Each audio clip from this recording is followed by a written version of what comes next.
Y con todo esto, ahora sí, vamos a abrir nuestro primer análisis del día, como suele ser habitual cada martes. Lo hacemos con José Lizán, gestor de Reto Magnus y CAF en Quadriga Asset Managers. José, muy buenos días.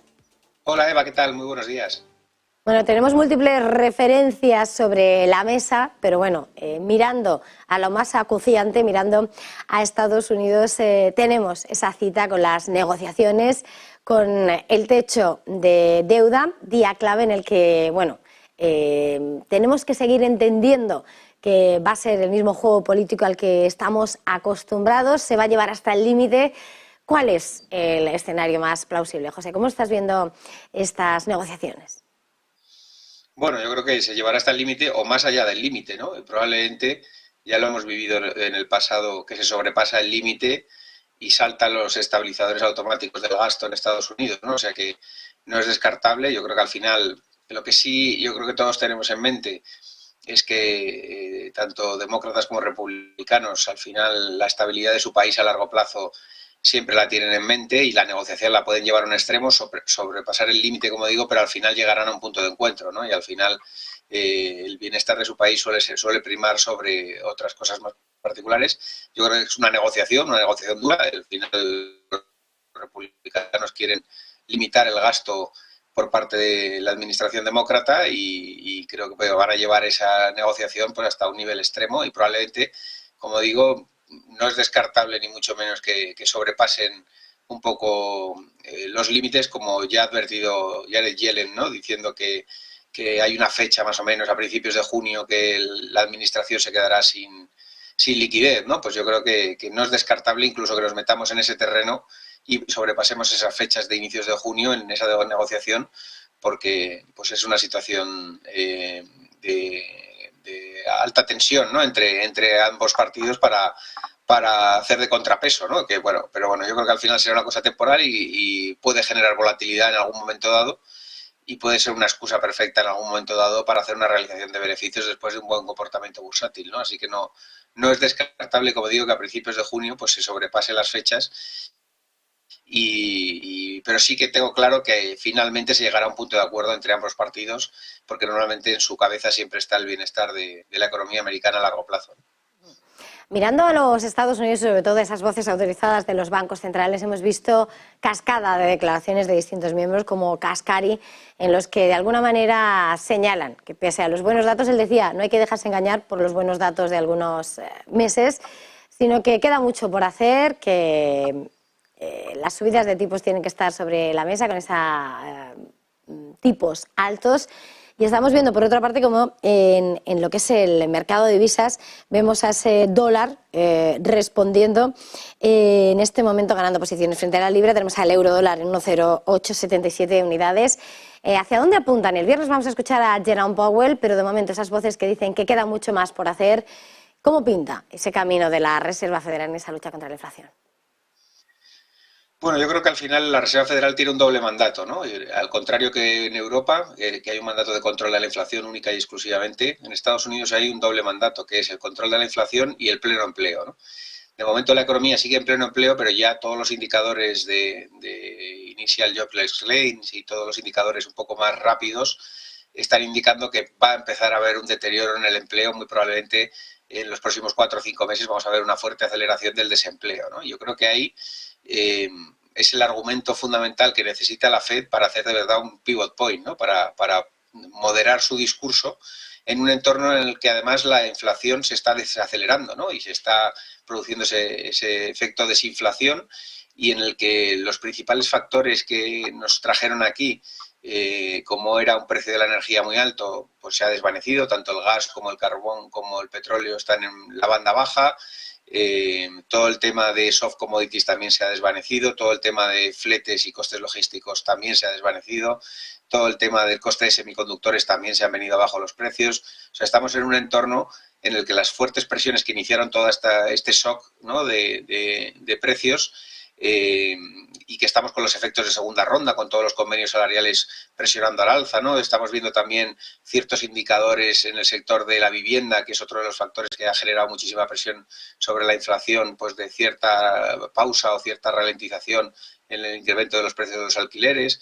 No sé, creo que todos los factores que generaron ese shock inflacionista se están moderando y probablemente se acelere esa desinflación en los próximos meses, ¿no? Entonces vamos a tener una Fed en la que si el pleno empleo se empieza a poner en cuestión y la inflación empieza a moderarse, muy probablemente el discurso empieza a moderarse también, ¿no? Probablemente sea pronto para bajar tipos de interés. Yo creo que probablemente hasta 2024, el primer trimestre, sea difícil que veamos una Reserva Federal cambiando la política monetaria y cambiando la política de tipos de interés, pero sí que podemos ver una Fed cambiando su discurso, siendo un discurso mucho menos hawkish ante un debilitamiento del mercado de empleo que yo creo que se va a producir a lo largo del verano con cierta intensidad, ¿no? Entonces yo creo que ahí está un poco el factor determinante. Lo comentábamos muchas veces, mientras hay pleno empleo, el sector servicios sigue presionando y mientras el sector servicios sigue presionando, la inflación subyacente sigue presionando, ¿no? Yo creo que si el empleo, como ya muestran algunos indicadores, empieza a deteriorarse, todas esas presiones van a acelerar el proceso de desinflación, ¿no? Porque el sector servicios dejará de presionar y la Fed se verá menos presionada, ¿no? Entonces, yo creo que ahora vamos a entrar en una fase en ese trade-off, ¿no? Entre desempleo, sector servicios y desinflación, ¿no? Y muy probablemente a lo largo del verano sea probablemente el pivot point de verdad de la Reserva Federal en su discurso, y yo creo que no será hasta muy probablemente primer trimestre de 2024 cuando se produzca un proceso de bajada de tipos de interés. Creo que solo se podría acelerar si hubiera algún descarrilamiento de algo, ¿no? De que la crisis bancaria americana se acelerara o hubiera algún efecto contagio en alguna entidad de más dimensión, pero creo que eso no se debería producir en un entorno en el que se está destensando el mercado de bonos también y en el que, como digo, parece que está poco a poco sofocándose esos fuegos de la banca regional, ¿no? Entonces creo que ese va a ser un poco el escenario y el dólar probablemente, la zona del 1,11 que ha marcado, probablemente sea un nivel difícil de superar a corto plazo. Yo veo más un dólar en un rango entre 1,05, 1,06 y 1,10 que un dólar rompiendo el 1,11 al alza con fuerza. En ese contexto, en este dibujo, quería también, hoy vamos a conocer entre las referencias que van a marcar la jornada del día, vamos a conocer ese PIB de la eurozona y por poner un poco la mirada en este lado del charco, venimos de haber conocido ese comportamiento de Alemania, esas perspectivas, ese comportamiento de la industria manufacturera, de pedidos industriales, de producción industrial.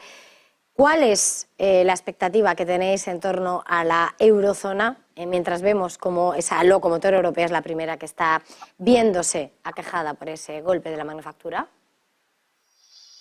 Bueno, pues yo creo que no espero grandes sorpresas ni un poco una situación muy similar a la americana, ¿no? No esperamos tampoco un shock tipo 2008, pero sí esperamos pues que los datos macro a lo largo del verano pues continúen la tendencia de desaceleración. El efecto champán, lo hemos visto hoy también en datos de China, ¿no? El efecto champán post-COVID, ya prácticamente no queda ninguna economía en reabrirse y que tenga un efecto a nivel mundial sobre la demanda final y sobre el consumo, ¿no? Y yo creo que lo normal será que entremos en un periodo en el que las subidas de tipos y el encarecimiento del crédito y el encarecimiento del acceso a la financiación pues vaya teniendo su efecto. Tampoco vemos que vaya a ser un tsunami, ¿no? Creemos que probablemente el escenario de soft landing, en un escenario en el que, como decimos, pensamos que el pivot point de la Fed se producirá a lo largo del verano y que probablemente el BCE, que siempre va con un decalaje de 1 o 2 trimestres, pues para finales de año tenga que cambiar un poco su discurso. Pues lo que esperamos es ralentización a lo largo del verano en todos los datos macroeconómicos, pero tampoco esperamos una debacle, ¿no? Y también esperamos una moderación del empleo, ¿no? Igual que esperamos en Estados Unidos que el desempleo empiece a aparecer, en Europa también está muy robusto todas las tasas de empleo y es lo que sigue presionando al sector servicios al alza y muy probablemente pues empezamos a ver cierta relajación o cierto deterioro en los datos de empleo a nivel europeo que también moderen la demanda final, el consumo del sector servicios y por ende pues vayamos hacia 2 trimestres con los peores números macroeconómicos, ¿no? A lo largo del verano. Además, como digo, el efecto champán post-COVID chino, que tenía mucho efecto sobre todo en las exportaciones europeas hacia allí, pues se debería ir moderando. Ya ha tenido 2 trimestres muy fuertes China y ya se va viendo cierta pérdida de momento, y muy probablemente eso tenga su efecto también en las exportaciones europeas hacia el gigante asiático, que son bastante, la exposición de Europa hacia China, hacia el sector exterior es bastante fuerte, ¿no? Así que creo que tendremos ese efecto pues de 2 trimestres a lo largo del verano y la vuelta del verano, pues de cierta ralentización macro. Pero como digo, no espero un 2008, no espero un shock tipo 2008, espero una ralentización paulatina de la economía, ¿no?